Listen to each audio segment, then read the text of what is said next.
En Équateur, les services médicaux gratuits attirent des personnes vers l'étude de la Bible. Les jeunes Sud-Coréens illuminent le Moyen-Orient grâce au bénévolat et à la foi. Le lancement de la radio adventiste Manille 89.1 FM permet de diffuser l'espoir aux Philippines. La campagne d'évangélisation dans le pays des Vaudous au Bénin conduit des centaines d'individus à être baptisés et à embrasser la foi chrétienne. Un documentaire roumain explore l'identité et l'impact des adventistes. La Bibliothèque britannique et l'Église adventiste du 7e jour préservent l'héritage spirituel et historique en Ukraine. Ces nouvelles et bien d'autres, maintenant sur ANN.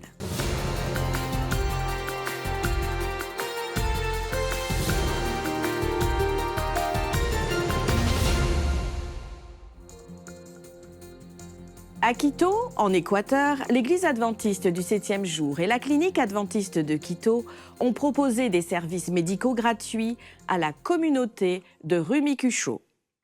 Les résidents ont reçu à la fois des soins physiques et spirituels.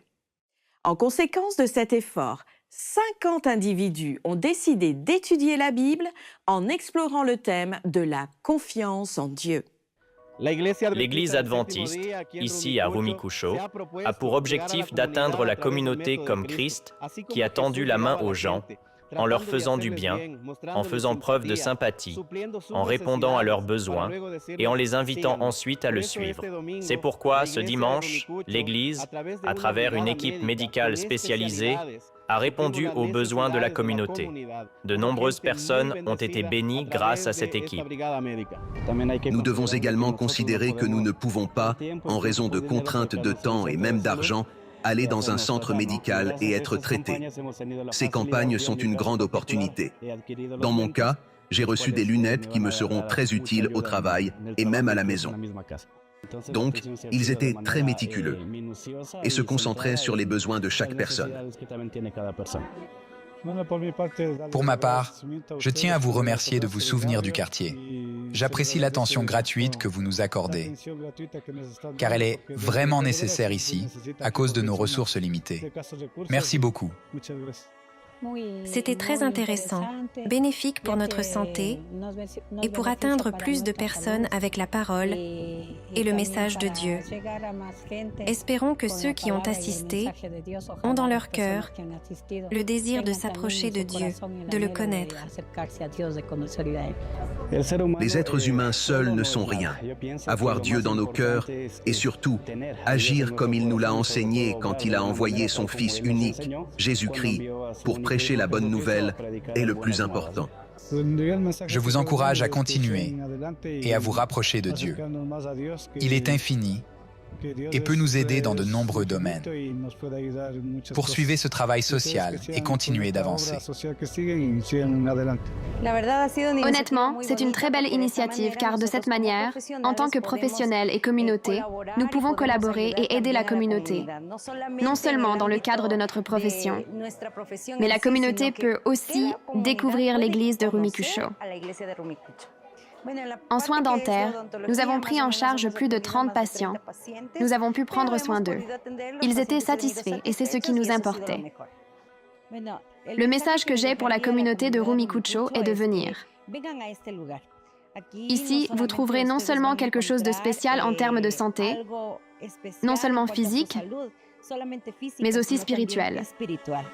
Je pense que cette initiative de l'Église est déjà connue. Elle ne vise pas seulement à apporter la santé aux personnes, à la communauté dans laquelle chaque Église est située, mais aussi à rechercher la santé physique et le bien-être, par lesquels nous pouvons aussi les atteindre en leur montrant l'amour du Christ. Que nous ayons des portes ouvertes pour les accueillir avec amour afin de leur fournir un soutien dans le domaine de la santé physique, mais aussi mentale et surtout spirituelle.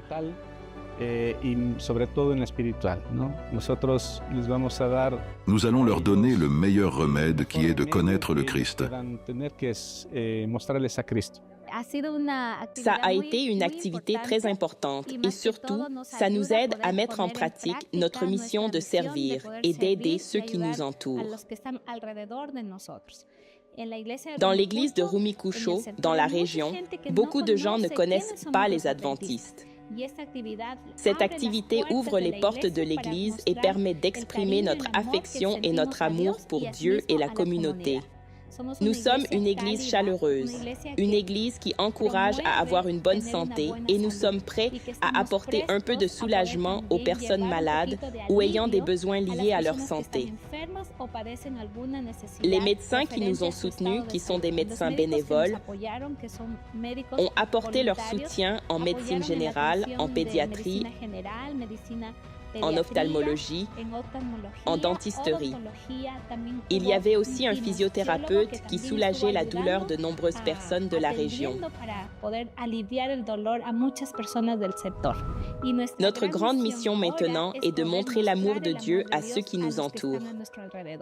Nous devons prier pour chacune des personnes qui sont venues aujourd'hui et pouvoir leur transmettre le message du salut. Les étudiants de l'Université adventiste de Samyeok en Corée du Sud, accompagnés d'un superviseur de la faculté, ont entrepris un voyage de 2 semaines pour servir aux Émirats arabes unis.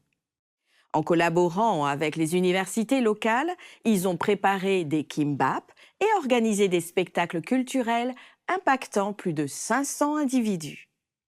Leur visite a forgé des liens solides avec des institutions aux Émirats arabes unis, ouvrant la voie à une plus grande implication dans le champ du Golfe.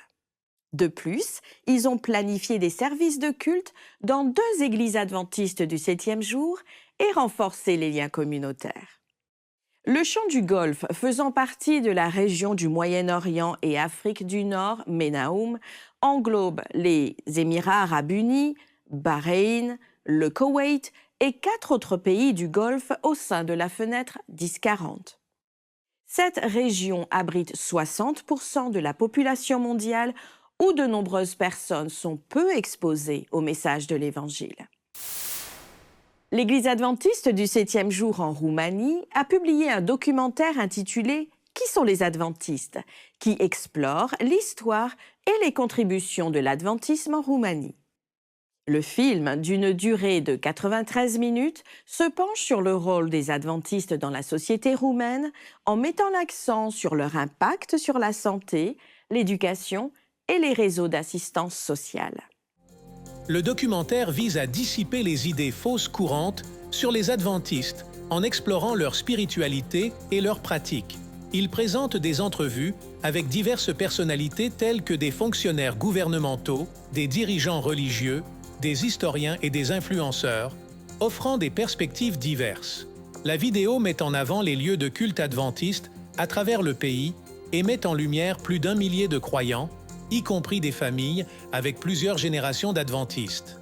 Les aspects clés de la spiritualité adventiste, tels que l'observation du sabbat et les croyances sur le retour de Jésus-Christ, sont exposés. La production met également en lumière les contributions adventistes à la santé, à la bienfaisance, à l'évangélisation et à l'éducation. Qui sont les adventistes est présenté par Johan Paiku, rédacteur en chef de Radio Voce Speranței, et la bande-son du film comprend des adaptations de 26 hymnes du recueil de chants adventistes. Pour la première fois, la British Library, ou Bibliothèque britannique, mène un projet révolutionnaire avec l'Église adventiste du 7e jour en Ukraine pour préserver le patrimoine spirituel et historique du pays en temps de guerre. Les représentants de cette bibliothèque ont été impressionnés par l'étendue et la diversité des artefacts découverts, datant du XVIIe siècle et associés à l'Église. Selon Oleg Oruntyounov, responsable adjoint du département du patrimoine spirituel et historique de l'Église adventiste du 7e jour en Ukraine, cette collaboration est considérée comme faisant partie du plan divin pour préserver l'histoire et la mission de l'Église à l'échelle mondiale. Le matériel numérisé sera mis à disposition des chercheurs et des chrétiens du monde entier. La radio adventiste de Manille a officiellement lancé sa diffusion sur 89.1 FM. La cérémonie d'inauguration de la nouvelle fréquence a souligné l'engagement de la Radio mondiale adventiste à apporter le message d'espoir aux communautés non atteintes du monde dans leur langue maternelle. La radio adventiste de Manille a officiellement lancé sa diffusion sur DWAV 99.1 FM. La cérémonie d'inauguration de la nouvelle fréquence a souligné l'engagement de la Radio mondiale adventiste à apporter le message d'espoir aux communautés non atteintes du monde entier dans leur langue maternelle. Manille, la capitale des Philippines, est une métropole de 1,8 million d'habitants et est connue pour sa diversité culturelle et religieuse. La nouvelle station, 89.1 FM, a le potentiel d'atteindre plus de 14 millions de résidents en partageant des vérités sur l'Évangile, de la musique inspirante et des enseignements précieux sur la vie et le bien-être dans une région où le catholicisme est la religion prédominante. Lors de l'inauguration, 150 missionnaires adventistes à moto, accompagnés d'un convoi de véhicules, ont parcouru les rues de la ville de Pasay pour promouvoir le radio adventiste de Manille 89.1 FM et distribuer des centaines de livres, La tragédie des siècles. Ces programmes ont été couverts par la radio en exclusivité. Le président mondial de la radio adventiste, Dwayne Mackey, a souligné que Dieu fera quelque chose de spécial à travers la radio. Reconnaissant le pouvoir transformateur de la parole de Dieu, la maire de Pasay City, Imelda Amy Calixto Rubiano, s'est engagée à soutenir la radio dans ses efforts.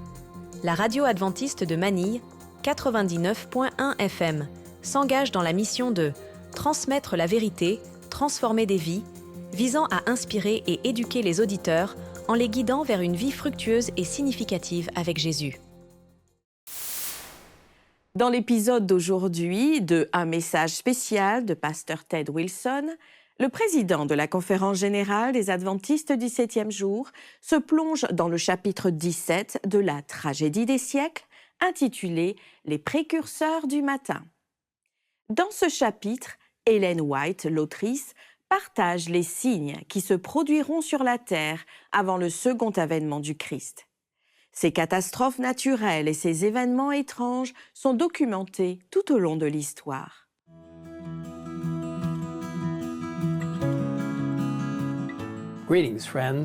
Salutations, chers amis.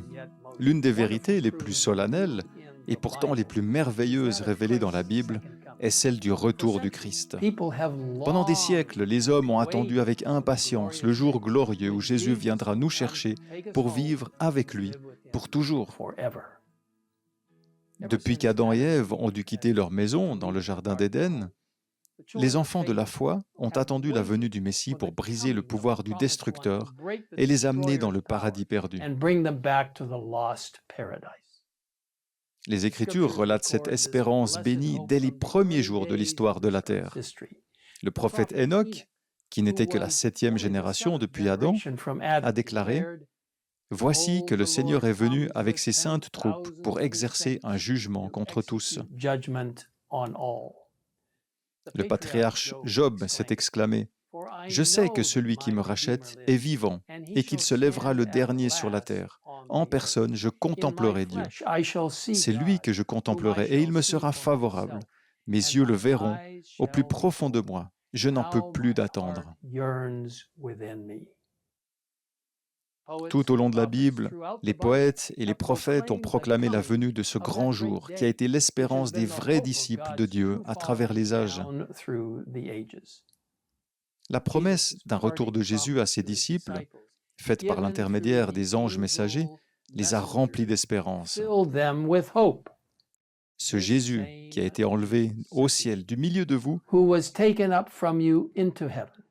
reviendra de la même manière que vous l'avez vu aller au ciel. Cette promesse a été renouvelée par Jésus lui-même à l'apôtre Jean alors qu'il était exilé sur l'île rocheuse de Patmos. Oui, je viens bientôt. Pour en savoir plus sur les précurseurs du matin et comment cela se rapporte à notre expérience actuelle, visionnez cet épisode complet, parmi d'autres, sur notre chaîne officielle YouTube, youtube.com/adventist.org/church.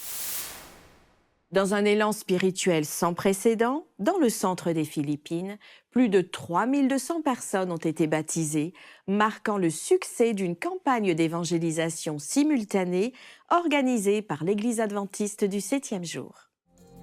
La campagne d'évangélisation a été menée en collaboration avec l'Église adventiste du 7e jour, la Radio mondiale adventiste, l'Institut d'évangélisation pour la région Asie-Pacifique et l'Union de fédération des Philippines centrales. Cet effort unifié était une réponse à l'appel à l'implication de l'Église dans l'évangélisation et a servi de démonstration d'unité et de but, entraînant 3231 baptêmes. Les administrateurs, directeurs et personnels de diverses organisations ont uni leurs forces et organisé simultanément des séminaires de santé et des événements évangéliques pour semer l'espoir et la guérison. La croissance exponentielle au sein de la communauté de foi a donné un résultat remarquable.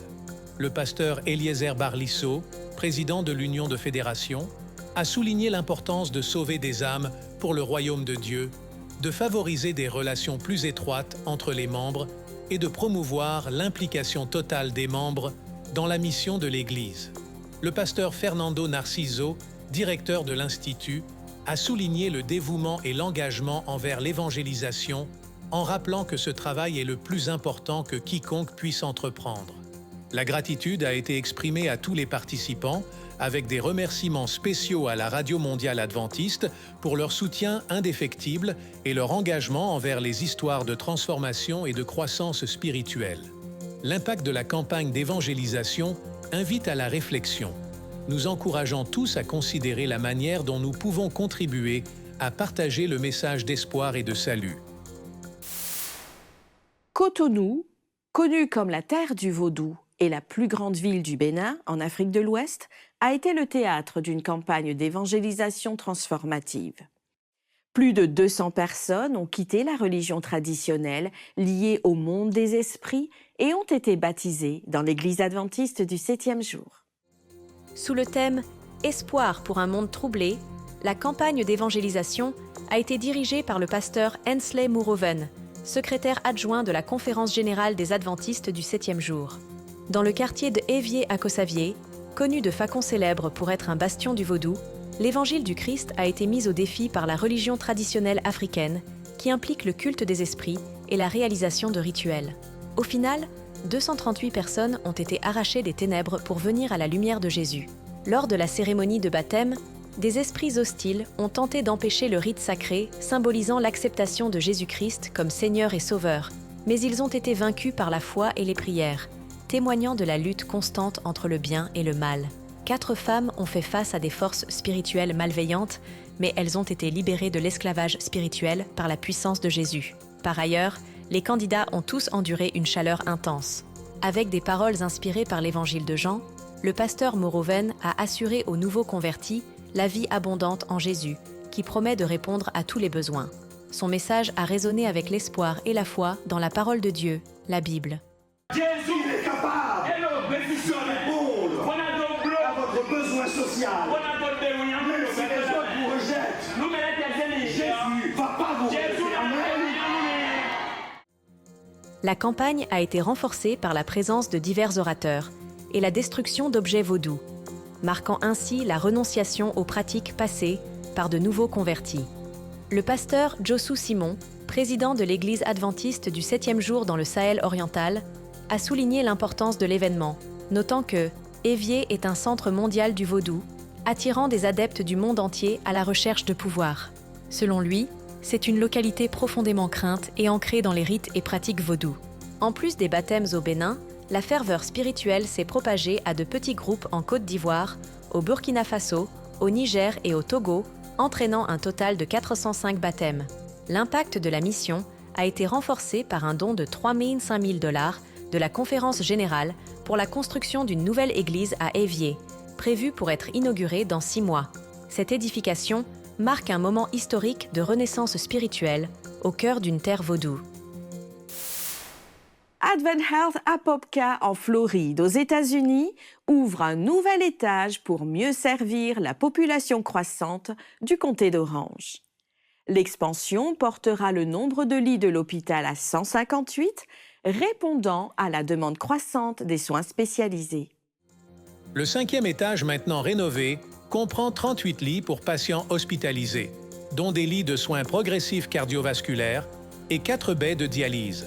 Parker Pridgeon, PDG d'Advent Health Apopka, a mis en avant les investissements dans la main-d'œuvre pour soutenir cette croissance. L'investissement dans notre personnel nous apporte une grande satisfaction. Avoir une unité spécialisée permet à notre équipe infirmière de se développer professionnellement. Notre personnel médical est ravi d'apporter de nouveaux services sur le terrain. Et bien sûr, il s'agit d'un investissement de 26 millions de dollars. Dr Omera Mansfield, médecin-chef d'Advent Health Apopka, a ajouté que la nouvelle unité permettra de fournir des soins de haute qualité à la communauté. Nous sommes dans l'unité de soins progressifs ici, à Advent Health Apopka, précisément, dans l'unité de soins progressifs cardiovasculaires. C'est important parce que ça nous permet d'offrir des soins cardiaques et vasculaires de la plus haute qualité à notre communauté, directement dans leur propre quartier. Nous avons des médecins exceptionnels, dont des chirurgiens vasculaires, des cardiologues et des cardiologues interventionnels, prêts à prendre soin des patients. Et maintenant, nous aurons aussi une équipe infirmière possédant des qualifications spécifiques dédiées à fournir des soins de la plus haute qualité. Une marche dirigée par les jeunes et à l'initiative d'une campagne d'évangélisation historique dans les îles Vierges américaines entraîne plus de 100 baptêmes et des services de santé gratuits offerts à des centaines d'individus. Tout a commencé par un cri de ralliement du pasteur Buzi Khumalo, déclenchant une marche animée de la jeunesse à travers le cœur de Frederiksted.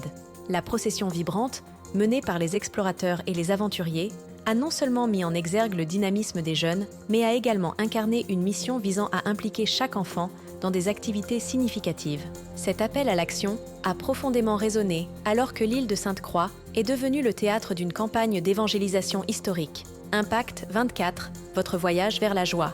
Dirigée par la Conférence générale et soutenue par des initiatives locales, la campagne s'est achevée par plus d'une centaine de baptêmes, marquant une étape spirituelle significative pour la communauté. Au cœur de la célébration, le pasteur Desmond James a exhorté à un engagement renouvelé envers l'évangélisation, en mettant en avant l'effort collectif qui a conduit à ce succès remarquable. Pourtant, l'impact s'est étendu bien au-delà du domaine spirituel. Une équipe de professionnels de l'université Loma Linda s'est rendue à Sainte-Croix pour offrir des services de santé gratuits à plus de 600 résidents. Des soins dentaires au soutien en santé mentale, leur mission a consisté en une approche holistique de la guérison. Le docteur Gary Kerstetter et son équipe ont travaillé sans relâche et fourni des traitements indispensables en favorisant un sentiment de soin et de compassion. Comme l'a si bien dit le pasteur Paul Douglas, il ne s'agissait pas seulement de mobiliser des ressources. Il s'agissait de nous mobiliser pour la mission à laquelle Dieu nous a appelés. Sous le soleil et la pluie, au milieu des prières et des acclamations, Sainte-Croix a vécu un témoignage de la puissance de l'unité, de la compassion et de la foi indéfectible. Découvrez l'histoire d'Alès, un enfant de Biélorussie né avec une perte auditive totale d'une oreille. Alès a été témoin d'un miracle. Combien d'oreilles avez-vous? 2. De combien d'oreilles avez-vous besoin? C'est une question plus délicate. Bien sûr, un garçon ou une fille peut entendre avec une seule oreille. Alès est né en Biélorussie avec une seule oreille. Il est né avec 1 mois d'avance. Il ne pesait pas autant que les autres bébés. Lorsqu'il a eu 3 mois, sa mère l'a emmené chez un médecin pour qu'il fasse des examens. Au cours de ces examens, le médecin a constaté qu'Alès n'entendait que d'une oreille. La mère d'Alès était choquée. Elle travaillait avec des enfants sourds. Elle les aimait autant qu'elle aimait les enfants entendants. Mais elle n'avait jamais imaginé que son propre enfant ne pourrait entendre avec les 2 oreilles. Elle pensait que le médecin avait dû commettre une erreur. Comme elle travaillait avec des enfants qui ne pouvaient pas entendre, elle savait aussi comment effectuer des tests auditifs. Elle a donc fait passer un test auditif au petit Alès.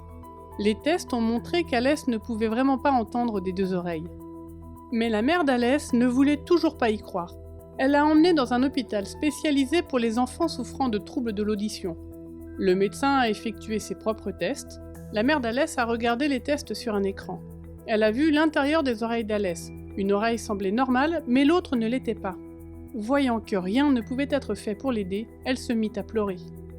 Le médecin, lui, ne veut pas voir ses larmes. « Pourquoi pleurez-vous » dit-il d'un ton bourru. « Votre fils n'entend que d'une oreille, mais c'est suffisant. » De retour à la maison, la mère d'Alès n'a pas cessé de pleurer encore et encore. Puis, elle parla à Dieu. « Pourquoi as-tu permis que cela se produise » demanda-t-elle. Au bout d'un moment, elle a mis de la musique sur son téléphone. Un magnifique hymne a commencé à être joué. Il avait pour titre « Plus près de toi, mon Dieu ». La mère d'Alès avait entendu cet hymne de nombreuses fois depuis qu'elle était petite. Mais pour la première fois, elle a compris que Dieu était vraiment près d'elle. Cela lui a fait du bien de savoir que Dieu était proche d'elle. Mais elle ne voulait pas croire qu'Alès n'entendrait jamais que d'une oreille. Elle a continué à parler à Dieu. « Tu peux tout faire, dit-elle. Si tu as donné la vie à mon fils avec une seule oreille, tu peux le guérir et lui donner la vie avec 2 oreilles. » 3 mois ont passé et c'était l'anniversaire du père d'Alès. Il ne voulait pas de fête, ni de gâteau, ni de cadeau pour son anniversaire. Il voulait seulement qu'Alès entende des 2 oreilles. « Notre fils entendra, a-t-il déclaré. Dieu fera cela comme un cadeau pour mon anniversaire. » Ils ont prié et emmené Alès à l'hôpital pour un nouveau test auditif. Il n'y avait nulle part où s'asseoir pendant qu'ils attendaient. La mère d'Alès le portait dans les bras, mais il était si lourd. Finalement, leur tour arriva, le médecin les fit entrer. Lorsqu'il eut terminé les tests auditifs d'Alès, il a dit « Votre fils entend parfaitement bien des 2 oreilles. » La mère d'Alès n'en croyait pas ses oreilles. Elle était si heureuse. « C'est un miracle de Dieu !» s'exclama-t-elle. En effet, il s'agissait d'un miracle. La mère d'Alès avait vu l'intérieur de ses oreilles sur le moniteur 3 mois plus tôt. Elle avait vu qu'aucun médecin ne pourrait aider Alès. Mais le grand médecin Jésus-Christ avait guéri son fils. Désormais, Alès entendait des 2 oreilles. Le père d'Alès a pleuré de joie à l'annonce de la nouvelle. Il était si heureux que Dieu lui ait fait un si beau cadeau pour son anniversaire. Aujourd'hui, Alès est âgé de 6 ans et il entend parfaitement bien des 2 oreilles. Il utilise ses oreilles pour apprendre des versets de la Bible, il utilise ses oreilles pour apprendre des chansons. Il aimerait utiliser ses oreilles pour apprendre à devenir médecin et aider d'autres garçons et filles. Il sait que son audition est un don de Dieu. Nous espérons que vous avez apprécié cette expérience multiculturelle à travers les nouvelles de service, de foi, d'amour du prochain et d'espoir de l'Église adventiste du 7e jour dans le monde entier. Présente dans plus de 200 pays, la dénomination cherche à servir comme le Christ à travers ses membres, ses dirigeants, son siège administratif, ses institutions et ses ministères de soutien. Vous pouvez accéder à d'autres bonnes nouvelles en rejoignant les chaînes officielles de l'Église adventiste du 7e jour sur YouTube, Instagram et Facebook, ainsi que sur le site web d'ANN, adventiste.news/fr. Partagez votre parcours de foi et soumettez vos sujets de prière sur nos chaînes. Notre équipe s'engage à prier pour vous 24 heures sur 24. Avant de nous quitter, nous vous laissons avec les paroles inspirantes du livre d'Ésaïe 58 au verset 11. « L'Éternel sera toujours ton guide. Il rassasiera ton âme dans les lieux arides. Il redonnera de la vigueur à tes membres. Tu seras comme un jardin arrosé, comme une source dont les eaux ne tarissent pas. » Étudiez la Bible quotidiennement pour découvrir d'autres merveilleuses promesses d'espoir. Et si Dieu le permet, nous nous retrouverons dans la prochaine édition de la vidéo ANN. Que Dieu vous bénisse et prenez soin de vous.